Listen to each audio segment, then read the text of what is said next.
आज आर्यने लय मोठा किस्सा केलता त्यामुळे आलतो आर्यन ना आम्ही.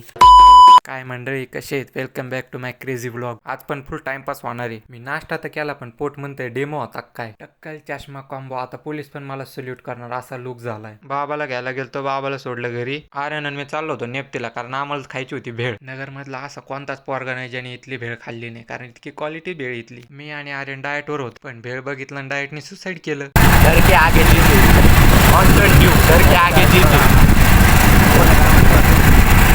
टकलं केल्यापासून डोक्यावर हात फिरायची लय घाण सवय लागली मला. आर्यन आणि आर्यनच्या मित्रासोबत आलतो आम्ही बुक स्टॉलला, कारण त्याला घ्यायची होती पुस्तक. तिथं काय भेटलं नाही, मग तिथून आलो दुसऱ्या दुकानावर. तिथं पण नाही भेटले. भाऊ म्हणला अभ्यासाचं मनावर घेतलं ना, अभ्यासच करू वाटायना. पुस्तक तर काय भेटलं नाही. तिथून आलो मग विशाल गणपतीचे पाय पाडायला. दर्शन वगैरे घेऊन निघालो मग घरी. आर्यनने काय किस्सा केला काय नाही पुढं सांगतो. आर्यनने केलता घरच्या मिक्सरचा जाळ, तिथे आलतो आम्ही नीट करायला. लाईक शेअर सबस्क्राईब सगळं करा भाऊ, फ्रीज आहे, काय पैसे लागत नाही त्याला. देवीचे दर्शन घेऊन आजच्या ब्लॉगला करतो इथं एंड.